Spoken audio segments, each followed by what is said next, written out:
Hello aspirants, class एमएट academy में आपका स्वागत है। जैसा कि हम अपनी जो बिहार पीसीएस, यूपी पीसीएस और ऑल गवर्नमेंट एग्जाम के लिए हम इंडियन पॉलिटी की जो सीरीज लेके आए हुए हैं, उसके आज चैप्टर हम प्रीएम्बल ऑफ इंडियन कॉन्स्टिट्यूशन पे डिस्कशन करेंगे। हमने कल संविधान सभा के निर्माण की बात की कि कैसे वो निर्मित हुआ, उसमें चुनाव कैसे हुआ, और फिर उसके बाद उसमें उद्देश्य प्रस्ताव आया। उद्देश्य प्रस्ताव के द्वारा प्रस्तावना का निर्माण हुआ। उद्देश्य प्रस्ताव कब आया था? 13 दिसंबर 1946 और 13 दिसंबर 1946 1946, ठीक है। और 22 जनवरी 1947 को ये प्रस्ताव पारित हुआ और इस प्रस्ताव के पारित होने से हमारी उद्देशिका या प्रस्तावना का निर्माण हुआ। उद्देशिका या प्रस्तावना का निर्माण हुआ, ठीक है। इंग्लिश में इसको बोलते हैं प्रीएम्बल। क्या बोलते हैं? प्रीएम्बल, ठीक है। तो अगर एग्जाम में प्रस्तावना लिखा है या उद्देशिका लिखा है या प्रीएम्बल लिखा है तो ये तीनों ही एक ही अर्थ को दिखाते हैं, ठीक है। प्रस्तावना, उद्देशिका, प्रीएम्बल, ये तीनों एक ही कीवर्ड है। ये इसका इंग्लिश है, ये दोनों हिंदी है, आपस में समानार्थी हैं। तो ये कहीं लिखा है तो आपको कंफ्यूज नहीं होना है। अब हम बात करेंगे कि प्रस्तावना क्या है। तो सबसे पहले अब हम बात करते हैं कि आखिर संविधान की प्रस्तावना आई कहां से, उसके बाद फिर हम बात करेंगे आखिरकार प्रस्तावना है क्या। तो संविधान की प्रस्तावना को जो विचार है, संविधान की प्रस्तावना का जो विचार आप नोट कर दीजिएगा साथ में, क्योंकि एग्जाम नजदीक है और हमें अपने लेक्चर सीरीज को तेजी के साथ बढ़ाना है। तो प्रस्तावना का विचार जो लिया गया है वो लिया गया है यूएसए से, यूएसए के संविधान से। और प्रस्तावना की जो भाषा ली गई है वो ली गई है ऑस्ट्रेलिया से, ठीक। कहां से ली गई है? ऑस्ट्रेलिया से। ये पॉइंट नोट कर लेना आप लोग, बहुत इंपॉर्टेंट है, कई बार क्वेश्चन आ चुका है इस पे। विचार कहां से? यूएसए के संविधान से, भाषा ऑस्ट्रेलिया से। अच्छा, यूएसए के संविधान से ये बात कैसे? क्योंकि यूएसए के दुनिया का पहला संविधान है, यूएसए का संविधान, जिसमें प्रस्तावना का उल्लेख किया गया है।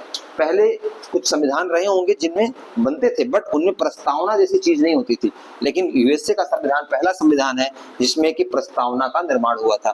तो इसका विचार हमने यूएसए के संविधान से लिया है, भाषा ऑस्ट्रेलिया से। अब हम बात करते हैं कि प्रस्तावना का अर्थ क्या होता है। प्रस्तावना का अर्थ होता है परिचय। किसका परिचय? संविधान का परिचय। संविधान की प्रस्तावना का मतलब होता है संविधान का परिचय, इंट्रोडक्शन ऑफ कॉन्स्टिट्यूशन, ठीक। प्रस्तावना का अर्थ है परिचय। जैसे किसी एक व्यक्ति को जानने के लिए हम क्या करते हैं? उसका परिचय जानते हैं कि आप अपना परिचय दीजिए। वैसे अगर संविधान को जानना है तो आप उसकी प्रस्तावना को जानिए, प्रस्तावना को पढ़िए। तो प्रस्तावना का अर्थ क्या हो गया? परिचय।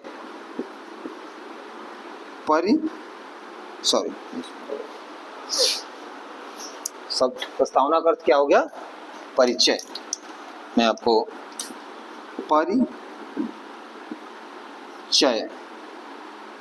या इंट्रोडक्शन,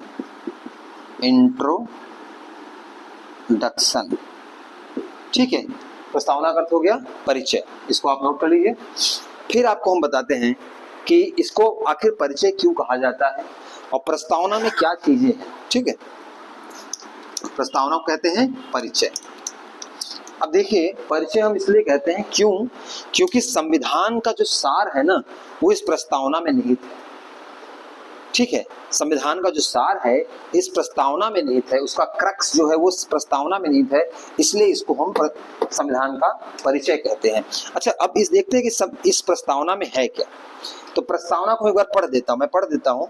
हम भारत के लोग भारत को संपूर्ण प्रभुत्व संपन्न, इंग्लिश में बोलते हैं इसको सोवेरेन, SOVEREIGN, सोवेरेन, socialist, secular, democratic Republic, संपूर्ण प्रभुत्व संपन्न, समाजवादी, पंथ निरपेक्ष, लोकतांत्रिक गणराज्य बनाने के लिए तथा उसके समस्त नागरिकों को न्याय, स्वतंत्रता, समानता, बंधुता ये चीजें क्या, ये दिलाने के लिए 26 नवंबर 1949 को हम इस संविधान सभा में इस संविधान को अंगीकृत करते हैं, एडॉप्ट करते हैं, इनेक्ट करते हैं, आत्मार्पित करते हैं स्वयं को। ठीक है, तो ये पूरा क्या है हमारा प्रियम्बल, ये प्रियम्बल है पूरा।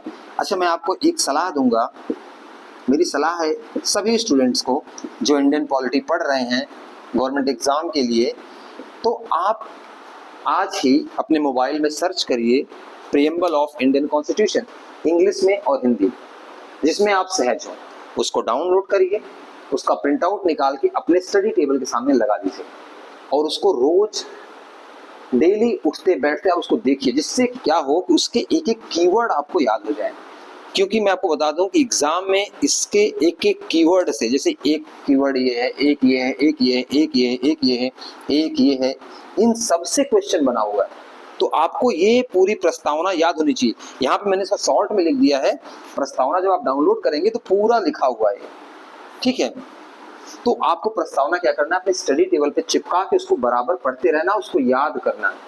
अब बात क्या आई कि इसके अंतर्गत क्या है, तो अब हम बात करते हैं कि प्रस्तावना को आखिरकार हम इसको परिचय क्यों कहते हैं, कि सार है। तो अब इसमें है क्या, देखते हैं।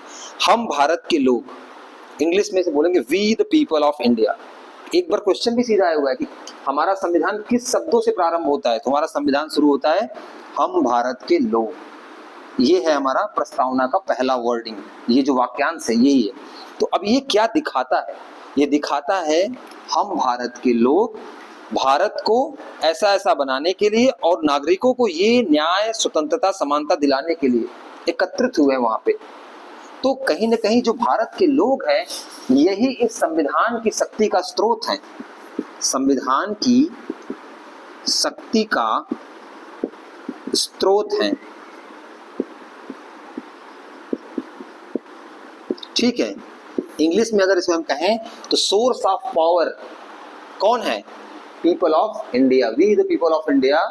वो सोर्स का, पावर का क्या है, सोर्स है, सोर्स ऑफ पावर है। तो ये आप इसको ध्यान रखिएगा। अगर हम पूरी प्रस्तावना को पार्ट वाइज डिस्कस करें तो पहला जो पार्ट हम करते हैं हम भारत के लोग, वो दिखाता है संविधान की शक्ति के स्रोत को। दूसरा पार्ट है भारत को संपूर्ण प्रभुत्व संपन्न, समाजवादी, पंथ निरपेक्ष, लोकतांत्रिक गणराज्य बनाने के लिए। अब देखिए क्या है, ये दिखा रहा है कि भारत कैसा स्टेट होगा, इंडियन स्टेट का नेचर कैसा होगा। तो ये होगा संपूर्ण प्रभुत्व संपन्न, समाजवादी, पंथ निरपेक्ष, लोकतांत्रिक गणराज्य। ठीक, इंग्लिश में बोलेंगे sovereign, socialist, secular, democratic, Republic. ये क्या है, ये पांचों चीज क्या दिखाती है, प्रकृति को दिखाती है कि भारत की प्रकृति क्या है या नेचर कैसा है।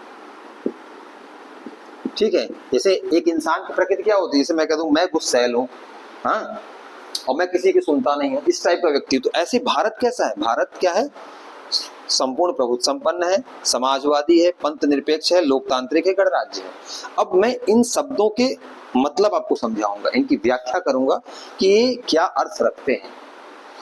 अच्छा, एक चीज तो मैं आपको व्याख्या तो करूंगा कॉन्सेप्चुअल क्लैरिटी के लिए, बट आप इसको याद जरूर कर लेना, क्योंकि बता दूं आपको, ये सीधा जो ये वर्ड है ना 1 2 3 4 5, ये 5 वर्ड को ऑर्डर में पूछा है क्वेश्चन में, पीसीएस के क्वेश्चन में, तो इसको आप बिल्कुल याद रखिएगा।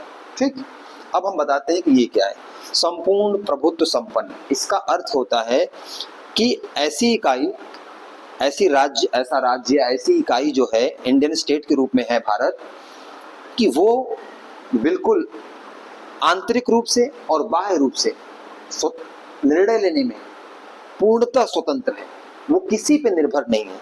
यही होता है संपूर्ण प्रभुत्व संपन्न, किसी पे निर्भर नहीं है, किसी पे उसका दबाव नहीं बन सकता, न आंतरिक रूप से न बाह्य रूप से।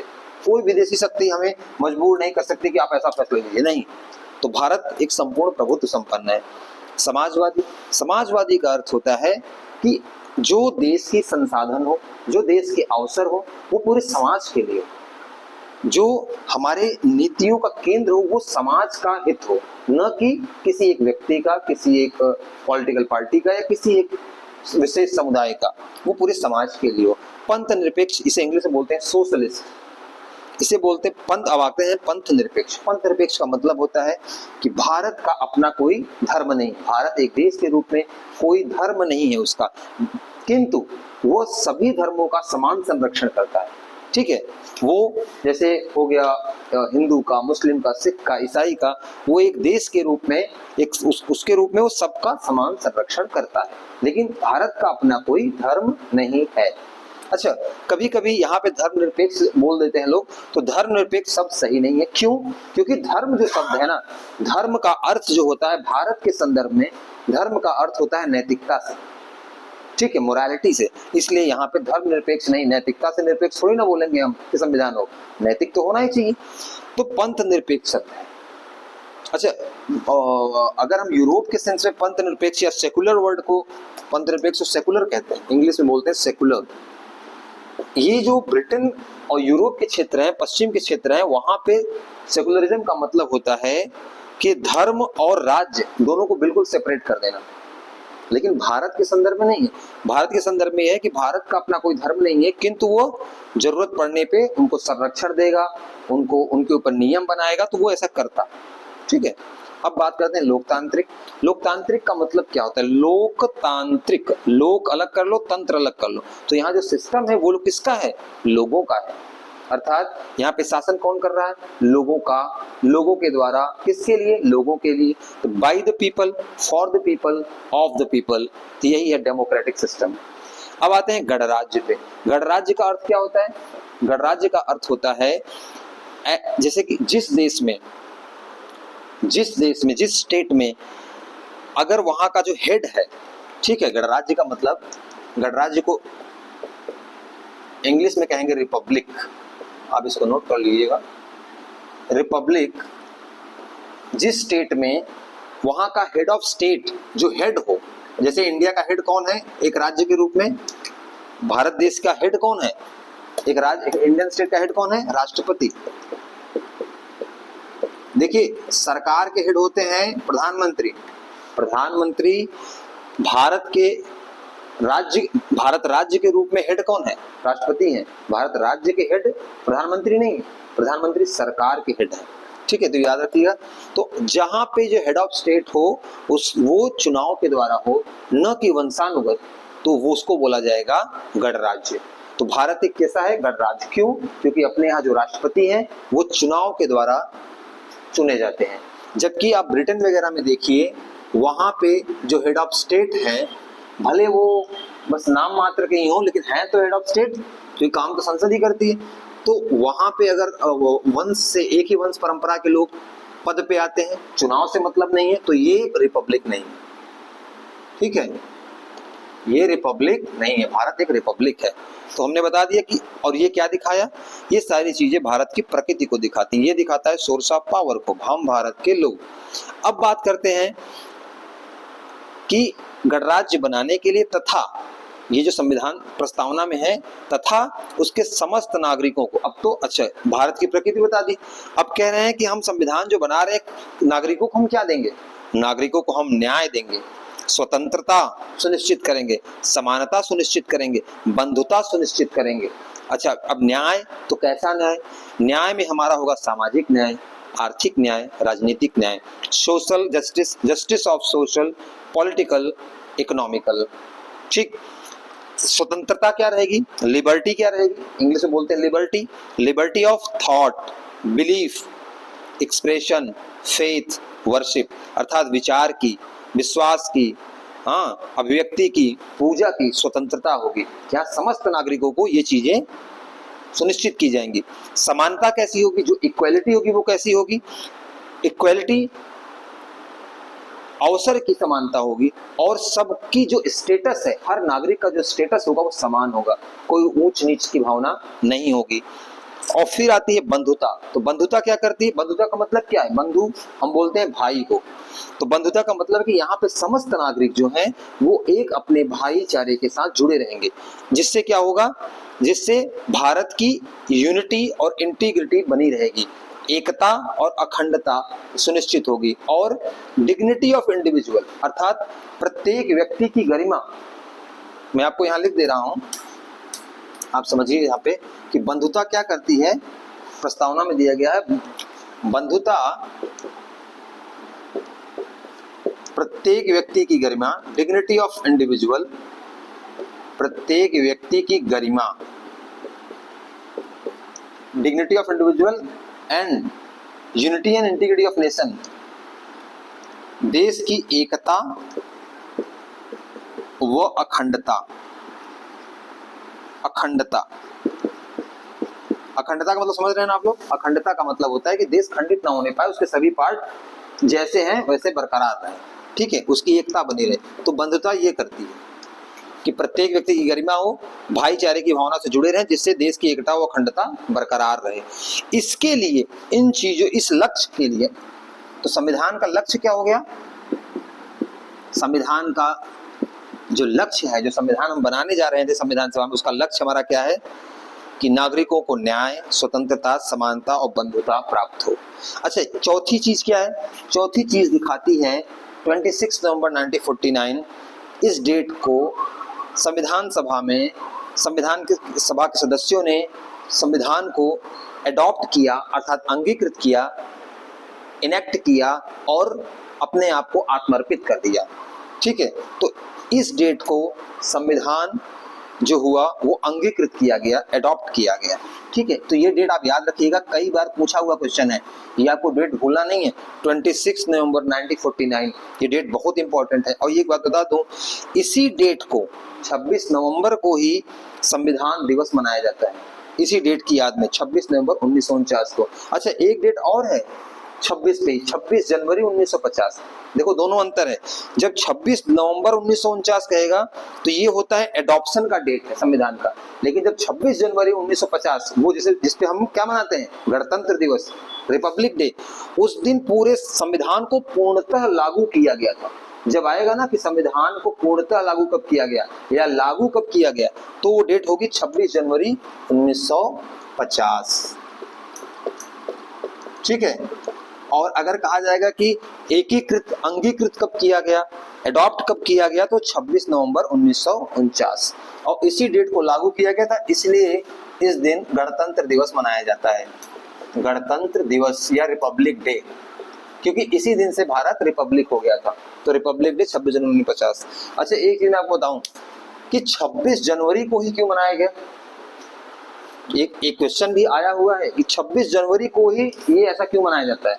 इसका रीजन ये है कि 1929 में कांग्रेस के लाहौर अधिवेशन में, जब कांग्रेस का लाहौर अधिवेशन हुआ था, तो वहां पे 26 जनवरी को स्वतंत्रता दिवस मनाई गई थी। तो उसी डेट को याद रखने के लिए 26 जनवरी को संविधान को पूर्णतः भारत में लागू किया गया, और उस दिन को गणतंत्र दिवस के रूप में आज भी हम मनाते हैं, ठीक। तो ये चीज आप याद रखिएगा। हमने आपको प्रस्तावना डिटेल में समझा दी। अब हम बात करते हैं कि ये चीजें हमने देख ली, अब इसमें हम देखते हैं कि क्या संशोधन हो सकता, क्या हुआ है, और इसके अन्य आयामों पे चर्चा करते हैं, ठीक है। तो आप इसको नोट कर लीजिए, फिर हम चलते हैं आगे। अच्छा, मैं आपको एक चीज बता दूं, ये जितने कीवर्ड आप याद रख लीजिएगा कि 5 जो वर्ड हैं, संपूर्ण, प्रभुत्व संपन्न, समाजवादी, पंथ निरपेक्ष, लोकतांत्रिक, गणराज्य, और इसी ऑर्डर में याद रखना। क्वेश्चन सीधा इसी ऑर्डर में देगा कि ऑर्डर में बताइए, और पूरे 5 के 5 शब्द। और उसके बाद न्याय कितने प्रकार के हैं? सामाजिक, आर्थिक, राजनीतिक, 3 प्रकार के। स्वतंत्रता कितने प्रकार की हैं? Thought, belief, faith, expression, worship, 5 प्रकार की। समानता, अवसर और स्टेटस की 2 प्रकार की। बंधुता 1। तो इसके संख्याएं भी याद रखना, क्वेश्चन आए हुए हैं और आगे भी आ सकते हैं, इसलिए बिल्कुल आप इसको इग्नोर नहीं कर सकते। एक पॉइंट बहुत इंपॉर्टेंट है, और ये जान लीजिए, टॉपिक इंडियन पॉलिटी का बहुत इंपॉर्टेंट टॉपिक है, यहाँ से क्वेश्चन बहुत बनते हैं, ठीक है। इसको आप बिल्कुल याद रखिएगा। जहां पे मैंने बता रखा कि इसको याद रखना, वो याद ही रखना है, इसको छोड़ना नहीं। अब हम आगे चलते हैं अन्य डायमेंशन पे, प्रस्तावना के अन्य डायमेंशन पे। डेट हमने बता दी। अच्छा, प्रस्तावना का मैंने पिछले लेक्चर में आपको बताया था कि किस प्रस्ताव के द्वारा प्रस्तावना का निर्माण हुआ। जो स्टूडेंट सीरियस है वो जानते होंगे उद्देश्य प्रस्ताव कौन लाया था? पंडित जवाहरलाल नेहरू। किस डेट को लाए थे? 13 दिसंबर 1946। अब हम बात करते हैं कि क्या प्रस्तावना में संशोधन संभव है, और है तो कब हुआ। तो प्रस्तावना में संशोधन हुआ है, संभव है, प्रस्तावना में संशोधन हुआ है। कब हुआ है, तो चूंकि संविधान का भाग है तो इसका संशोधन हुआ है 42nd कॉन्स्टिट्यूशनल अमेंडमेंट एक्ट, संविधान संशोधन अधिनियम 42वें संविधान संशोधन अधिनियम के द्वारा 1976 में किया गया। ये समय है वही जब आपातकाल देश में लागू हुआ था, उसी समय ये संविधान संशोधन किया गया था। अच्छा, ये इसके द्वारा क्या चेंजेस किए गए थे, तो जब 42nd कॉन्स्टिट्यूशन अमेंडमेंट एक्ट लागू किया गया तो इसके द्वारा 3 शब्द संविधान में, संविधान की प्रस्तावना में जोड़े गए थे। 3 शब्द क्या है, पहला है समाजवादी अर्थात सोशलिस्ट, समाजवादी, दूसरा है पंथ निरपेक्ष अर्थात सेकुलर, और आपका तीसरा वर्ड है अखंडता। ठीक है, तो ये तीनों वर्ड जोड़े गए थे। देखिए, समाजवादी, पंथ निरपेक्ष, अखंडता, इंटीग्रिटी, ये तीनों शब्द जोड़े गए थे। पहले संविधान में ये शब्द नहीं थे।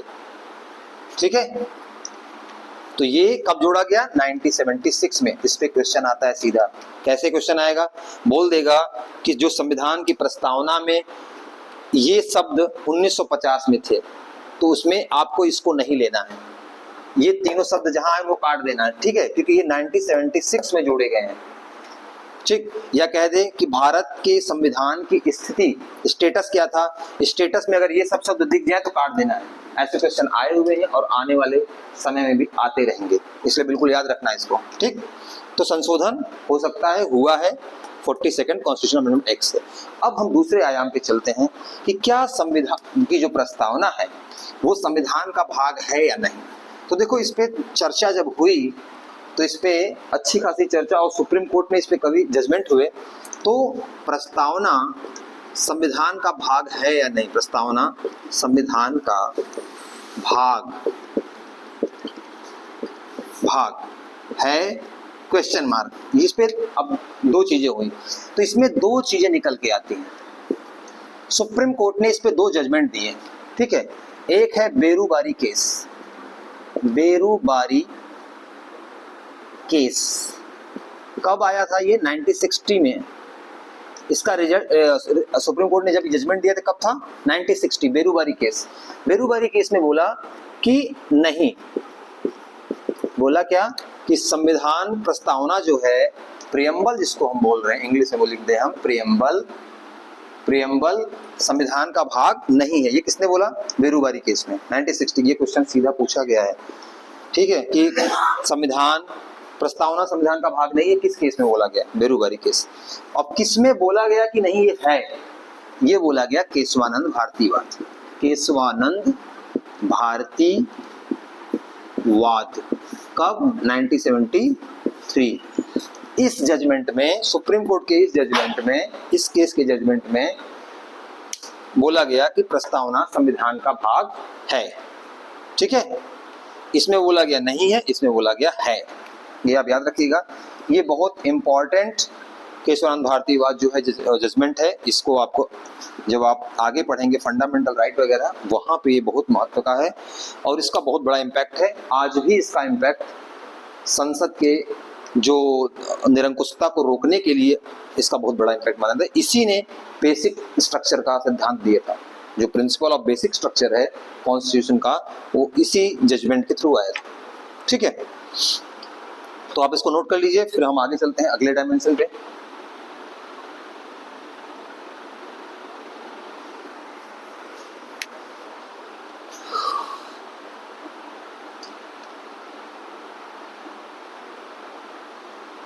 तो संशोधन हो सकता है, हाँ हुआ है।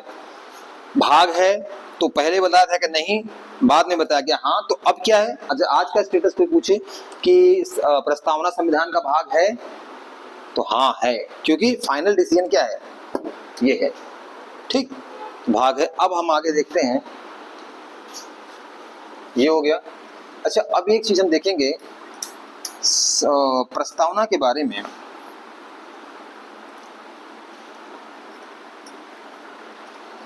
कि प्रस्तावना का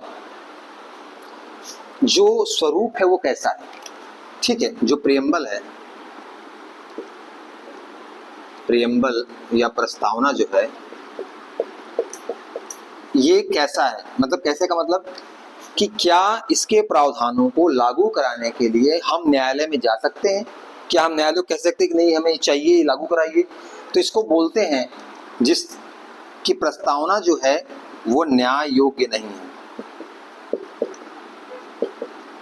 न्याय योग्य नहीं है, नहीं या क्या कहते हैं वाद योग्य नहीं है, दोनों शब्द बोला जाता है, वाद योग्य नहीं है। इसका मतलब क्या होता है पता है? Not justiciable. अभी मैं इसका अर्थ समझा रहा हूँ। Not justiciable, not justiciable, not justiciable न्याय योग्य नहीं है, वाद योग्य नहीं है। इसका मतलब यह है कि आप इसके प्रावधानों को लागू कराने के लिए कोर्ट में नहीं जा सकते, या कोर्ट इसके लिए बाध्यकारी नहीं है कि इसके प्रावधानों को लागू कराए। जैसा कि फंडामेंटल राइट वगैरह में है, फंडामेंटल राइट का हनन होने पे आदमी सुप्रीम कोर्ट जा सकता है, हाई कोर्ट जा सकता है, लेकिन प्रियम्बल के प्रावधानों को लागू कराने के लिए नहीं जा सकता है। इसलिए बोलते हैं कि ये न्याय योग्य नहीं है, ये वाद योग्य नहीं। ठीक, इसको आप नोट कर लीजिएगा कि न्याय योग्य नहीं है।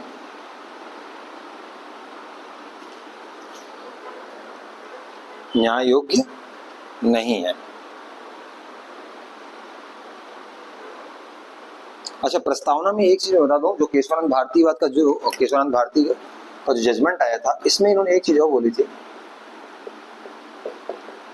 केशवानंद भारती केस 1973, इसमें इन्होंने ये बोली थी कि प्रस्तावना का ना स्वतंत्र कोई व्याख्यात्मक मूल्य नहीं है, कि प्रस्तावना किसी को ओवरराइड कर सकती है अपने आप में से। कोई कानून बना और प्रस्तावना के बेस पे उसको कह दो कि नहीं प्रस्तावना में तो ये दिया, इसको हम खारिज करते नहीं। प्रस्तावना का ऐसा वैल्यू नहीं है। प्रस्तावना का मूल्य है किसमें? संविधान के प्रावधानों की व्याख्या में। किसमें? व्याख्या में। संविधान के प्रावधानों, संविधान के प्रावधानों की व्याख्या में, इसका इंटरप्रिटेशन में, इसका यूज है। प्रियम्बल जो है वो संविधान के प्रावधानों की व्याख्या करने में इसका यूज है, बट इसका अपने आप में स्वतंत्र रूप में कोई विधिक प्रभाव नहीं है। ठीक है, इसका कोई लीगल इफेक्ट प्रियम्बल का अपने आप में नहीं है। ये केशवानंद भारती जो जजमेंट आई थी, केशवानंद भारती केस 1973, इसमें इन्होंने निर्णय दिया सुप्रीम कोर्ट ने कि इसका प्रियम्बल का कोई लीगल इफेक्ट नहीं है स्वतंत्र रूप से, बट जब आपको कॉन्स्टिट्यूशन की कहीं व्याख्या फंसेगी, जैसे कि कहीं केस आ गया कि हाँ यहाँ पे सरकार का अधिकारी है, नागरिक का अधिकारी है, अब वहां पे राइट अपने राइट के लिए कोई व्याख्या की बात आएगी, इंटरप्रिटेशन की बात आएगी, तो वहां पे आप इस प्रियम्बल का यूज कर सकते हैं। वैसे इसका लीगल इफेक्ट नहीं है। ठीक है, और इसी पे बेस एक क्वेश्चन यूपीएससी आईएएस में आ चुका है ये क्वेश्चन। ठीक है, यूपीएससी एग्जाम में प्रीलिम्स में आ चुका है कि इसका विधिक प्रभाव है कि नहीं। मैं आपको बताऊंगा कि कैसा क्वेश्चन आया था अभी। आप ये देखिए कि न्याय योग्य नहीं है, इसको आप इन्फोर्स नहीं कर सकते। जैसे आप फंडामेंटल राइट्स के लिए जा सकते हैं सुप्रीम कोर्ट में और हाई कोर्ट में, आप इसके लिए नहीं जा सकते हैं। ठीक है, ये इन्फोर्सेबल नहीं है। अब हम बात करते हैं इसमें कि प्रियम्बल ऑफ कॉन्स्टिट्यूशन को कुछ संविधानविद हुए हैं, उन्होंने इसको क्या किन नामों की संज्ञा दी है। क्योंकि प्रस्तावना को देखिए, आप शुरू मैंने बोला था कि ये परिचय है, हाँ ये संविधान का परिचय है। अगर आपको संविधान समझना है तो आप पहले प्रस्तावना पढ़ लीजिए। जैसे एक इंसान को समझने के लिए उसका हम परिचय जानते हैं, तो कुछ जो व्यक्ति हैं, विशिष्ट व्यक्ति हैं, जो लॉ के जानकार हैं, जो सीनियर एडवोकेट हैं, कुछ संविधानविद हैं, उन्होंने इस प्रस्तावना प्रियम्बल को क्या क्या नाम दिया है उस पर हम देखते हैं। जो प्रमुख है, सबका नहीं, जो प्रमुख है, तो इसमें सबसे पहला नाम आता है के.एम. मुंशी का। के.एम. मुंशी कौन है? के.एम. मुंशी हैं संविधान सभा के सदस्य, और जो हमारी ड्राफ्टिंग कमेटी थी ना, इसमें उसके एक सदस्य भी थे। आपको ड्राफ्टिंग कमेटी याद रखनी है, उसके कितने सदस्य थे वो मैं आपको जब समिति वाला सेक्शन पढ़ाऊंगा उसमें मैं आपको डिटेल में बताऊंगा। तो के.एम. मुंशी जी ने क्या बोला? के.एम. मुंशी जी ने प्रियम्बल को बोला था यह संविधान की राजनीतिक जन्मपत्री है। संविधान की राजनीतिक, पॉलिटिकल राजनीतिक जन्मपत्री। जन्मपत्री का मतलब आप समझ रहे होंगे, जन्म कुंडली जिसको बोलते हैं, जन्म कुंडली कह लीजिए। जैसे किसी व्यक्ति को क्या होता है, जो क्या कहते हैं कि जन्म कुंडली वगैरह में विश्वास करते हैं, वो क्या करते हैं, किसी व्यक्ति के कोई बच्चा पैदा होता है तो हम क्या करते हैं, कुंडली बनवा लेते हैं कि हाँ उसका भविष्य कैसा होगा, उसके जीवन में कठिनाइयां कैसी आएंगी, उसका स्वरूप कैसा होगा। तो इस प्रकार अगर आपको संविधान को जानना है तो आप बस प्रस्तावना पढ़ लीजिए, ये उसकी जन्म कुंडली है। अब इसको पढ़ेंगे तो आपको संविधान समझ में आएगा, पूरा कॉन्स्टिट्यूशन कि कैसे वर्क करता है, या उसकी थीम क्या है, उसका मूल्य क्या है, उसके प्रिंसिपल्स क्या है, वो आपको प्रस्तावना बताती है। तो के.एम. मुंशी ने क्या बताया कि प्रस्तावना को क्या कहा, राजनीतिक जन्मपत्री। और ये बहुत इंपॉर्टेंट है, लगभग हर गवर्नमेंट एग्जाम में ये पूछा जा चुका है, UP PCS, Bihar PCS, MP PCS, सब में। तो इसको आपको याद रखना, आगे भी आएगा ये, तो इंपॉर्टेंट है। अब आगे देखिए, एक है सुभाष कश्यप जी। सुभाष कश्यप ये संविधान विशेषज्ञ हैं, बहुत बड़े संविधान विशेषज्ञ हैं, इनका काफी सम्मान है इस दिशा क्षेत्र में। इन्होंने क्या बोला, इन्होंने बोला कि संविधान, इन्होंने क्या, देखिए तुलना कैसे किया है, संविधान अगर शरीर है तो प्रस्तावना उसकी आत्मा है, तो प्रस्तावना उसकी आत्मा है। अर्थात कि प्रस्तावना के बिना जो संविधान रहेगा वो निर्जीव की तरह कार्य करेगा। तो इसलिए उन्होंने प्रस्तावना को क्या बोला, उसकी आत्मा है, जो उसका सार है ना वो प्रस्तावना है। क्रक्स ऑफ कॉन्स्टिट्यूशन क्या है, प्रियम्बल। तो इन्होंने क्या, ये वर्डिंग याद रखना, सीधा पूछेगा किस संविधानविद ने प्रस्तावना को आत्मा कहा है, या किसने संविधान शरीर है तो प्रस्तावना उसकी आत्मा है, ये स्टेटमेंट दिया है, तो सीधे लगाना है सुभाष कश्यप। क्वेश्चन ऐसे ही आएगा सीधा। अच्छा, अब आत्मा की बात उठी है तो आप यहाँ समझिए कि एक स्टेटमेंट और आता है जहाँ एग्जामिनर कंफ्यूज करता है। होता क्या है, डॉक्टर अंबेडकर ने भी एक संविधान के एक हिस्से को आत्मा कहा है, तो अब सीधा वो बोलेगा कि डॉक्टर अंबेडकर ने, जो B.R. अंबेडकर थे, जिन्हें कहा जाता है कि संविधान को बनाने में सबसे बड़ा योगदान उनका है, हालांकि और भी कई लोग हैं जैसे B.N. राव जो संविधान सभा के सलाहकार थे, उनका भी है, और बाकी सभी सदस्यों का योगदान है।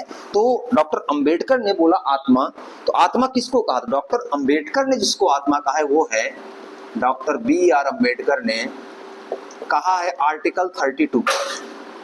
आर्टिकल 32 क्या है, संवैधानिक उपचारों का अधिकार। इसको आप नोट कर लीजिएगा, संवैधानिक उपचारों का अधिकार। इसके बारे में हम जब फंडामेंटल राइट्स पढ़ेंगे ना, उस चैप्टर में हम इसको डिटेल में पढ़ेंगे कि डॉक्टर अंबेडकर क्यों बोल रहे हैं इसको, उसके पीछे बहुत बड़ा रीजन है। ठीक है, तो अभी इसको याद रखिए कि आत्मा अगर पूछे और सुभाष कश्यप लिखा हुआ है तो प्रस्तावना देना है आंसर, और अगर अंबेडकर लिखा है कि अंबेडकर ने आत्मा किसको बोला है, संविधान की, तो संवैधानिक उपचारों का अधिकार अनुच्छेद 32। ठीक, ये हो गया। अच्छा, एक और बचे हैं important, N Palkhivala, supreme court के सीनियर एडवोकेट हैं और इनका काफी नाम है, संविधान विशेषज्ञ हैं। इन्होंने क्या बोला है, एन पालकीवाला ने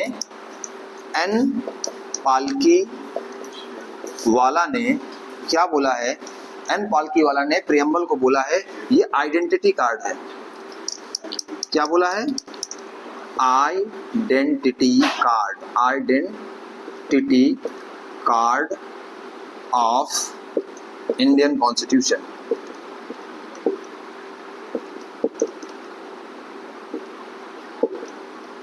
identity card of Indian constitution परिचय पत्र है, किसने बोला, एन पालकीवाला ने। ठीक है, तो आप यहाँ तक देख लिए कि एन पालकीवाला ने क्या बोला है, सुभाष कश्यप ने क्या बोला है, और के.एम. मुंशी ने क्या बोला है। ठीक, ये चीज देख ले। संविधान में संशोधन हो सकता है कि नहीं, तो हुआ है। संविधान भाग है कि नहीं, ये भी हमने देख लिया। ठीक है, किस डेट को प्रस्ताव दिया गया था, उद्देश्य प्रस्ताव 13 दिसंबर 1946, किसने दिया था, पंडित नेहरू ने। ये सब चीज देख ले। इसके अंतर की हमने पूरा आपको बता दिया। आप बिल्कुल एक एक चीज याद रखिएगा, मैं आपको जैसा बताया हूं कि आप प्रस्तावना जाके लगा लीजिए अपने स्टडी टेबल के सामने, उसको पूरा याद कर लीजिए। और व्याख्या मैंने कर ही दी है यहाँ पे कि इसके 4 कंपोनेंट निकलते हैं। एक सोर्स का पावर कैसे है वो बताता है कि हम भारत के लोग सोर्स ऑफ पावर है। ये जो 5 कीवर्ड ये बताते हैं कि ये नेचर कैसा है भारत का।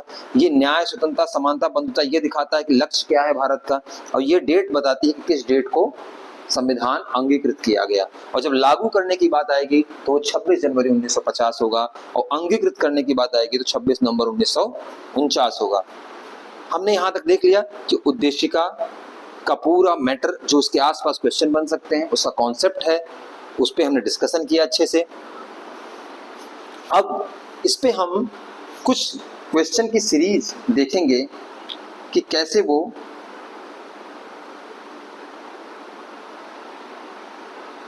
आप लोग इसको अगर नहीं लिया तो इसका स्नैपशॉट ले लीजिए, क्योंकि स्नैपशॉट इंपॉर्टेंट है, इसका आपके पास सेव रहना चाहिए।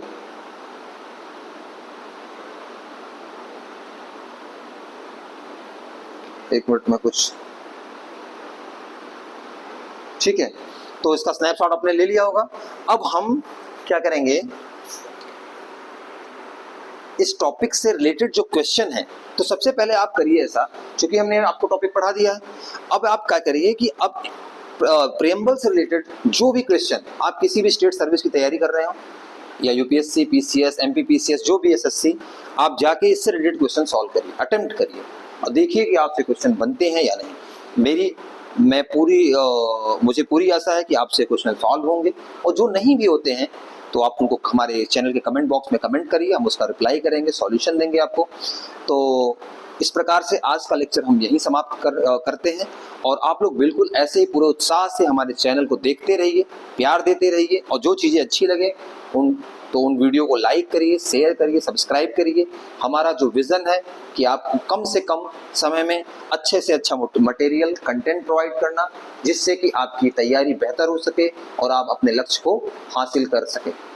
तो आप ऐसे ही अपना प्यार बनाए रखिए और मेहनत करते रहिए। जो चीज़ हम बता रहे हैं उसको आप याद करिए, क्योंकि कॉन्सेप्चुअल क्लैरिटी और फैक्चुअल वो क्या कहते हैं, याद रहना, दोनों इंपॉर्टेंट है। फैक्ट और कॉन्सेप्ट दोनों आपके पास होने चाहिए, तभी एग्जाम क्रैक हो पाएगा। ठीक है, तो आगे हम इससे रिलेटेड क्वेश्चन डिस्कस करेंगे और फिर मिलते हैं हम अब नेक्स्ट लेक्चर में। तब तक के लिए जय हिंद।